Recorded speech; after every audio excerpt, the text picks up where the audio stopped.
Hey everyone, how you doing today? What have you today? In this video is a recap video of Apple's WWDC event that was hosted at the Steve Jobs Theater today. So it was the first time and the first day that they held an event at that theater in honor of Steve Jobs. So without further ado, let's get started. And excuse me, you guys see me looking at my side screen over here because I did take some notes during the event and just wanted to share with you guys what I've gathered during the event.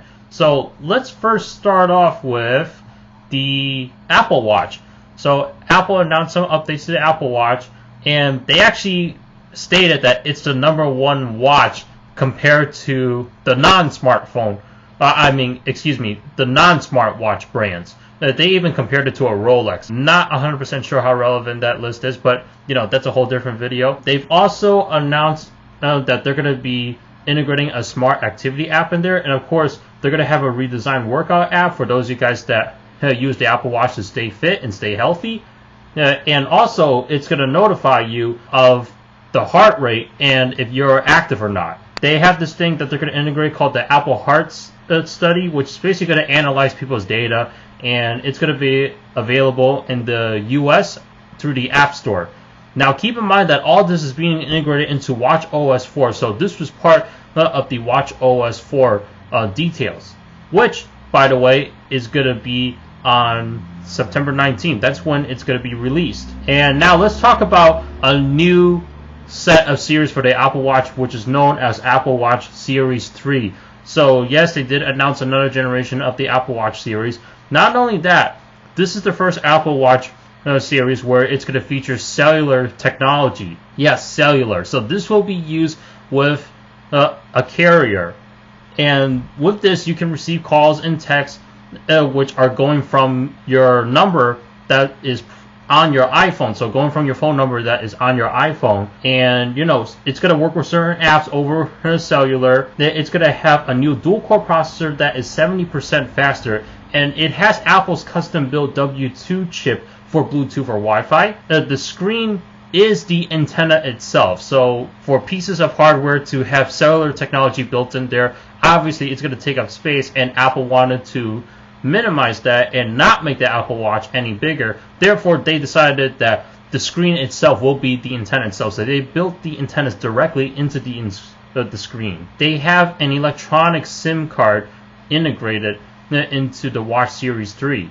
So no removable nano SIM in there.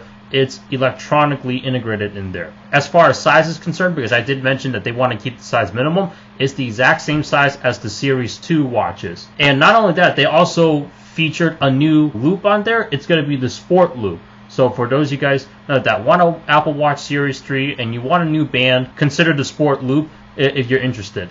Alright? And as far as battery life is concerned, it's going to have 18 hours of battery life, and there's going to be two versions. First one is going to be the non-cellular version, starting at $329. Second version is going to be the cellular version, which is starting at $399. And then, of course, they have the Series 1, which is going to be dropped down to $249.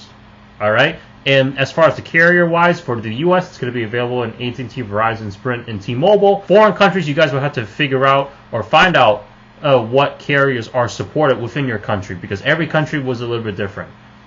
As far as pre-orders are concerned, the 22nd was for pre-orders.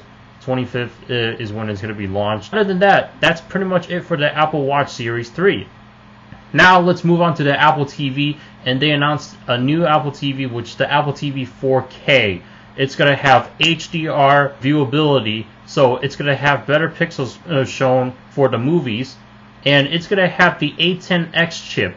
And Apple is currently working with developers to get 4K content into the iTunes store. And for those of you guys that have already purchased the HD version of those movies or that content, you're automatically upgraded to the 4K version, which is pretty sweet. As far as pricing is concerned, the Apple TV for 32 gigabytes is going to be $149. The Apple TV 4K for 32 gigabyte is going to be the $179. So keep in mind the previous model that I just mentioned, or the model that I just mentioned before the 4K one, that's the non-4K model. And the Apple TV 4K 64 gigabyte version is going to be $199. And pre-orders start on September 15th. It ships on September 22nd. So that is what Apple had to say for the Apple TV. Now, I'm sure You guys are waiting for this one. Let's talk about the iPhone right here. So let's discuss the iPhone 8 and the iPhone 8 Plus, because that's why Apple started out first. Basically, the design is very similar to the iPhone 7, 7 Plus, except both sides are glass. So not anymore do we have the stainless steel back or the aluminum back from the iPhone 7 and 7 Plus. We now have a glass back as well. So this is going back to how the iPhone 4 and 4S was made. As far as color-wise, silver, space grade, and a new gold version. And it's made out of aerospace grade aluminum. It has a 7-layer color process, 50% deeper strengthening layer, and the glass design was reinforced by steel. It's water and dust resistant. The iPhone 8 features a 4.7-inch screen, whereas the iPhone 8 Plus features a 5.5-inch screen with a new Retina display built in. And of course, these have better color accuracies. It's got the cinema wide color gamut. It's got 3D touch. It's got the True Tone display. And these devices have new stereo speakers that are 25% louder than the previous generation.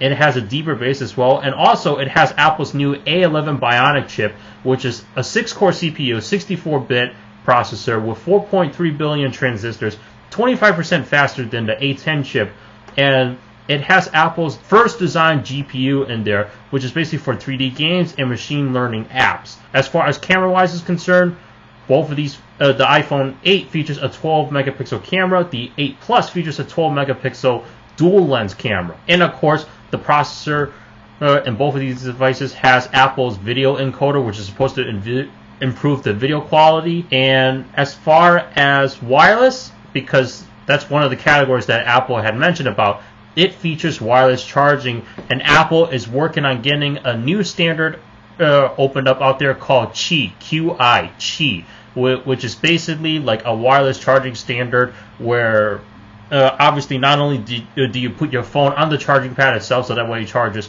without having to plug in a cable, but Qi is also being integrated from other sources as well, such as maybe certain car brands out there. So instead of having to plug a USB cable into your car, you just have to set your phone down on the pad right there and it automatically charges, and you can stream your music while driving.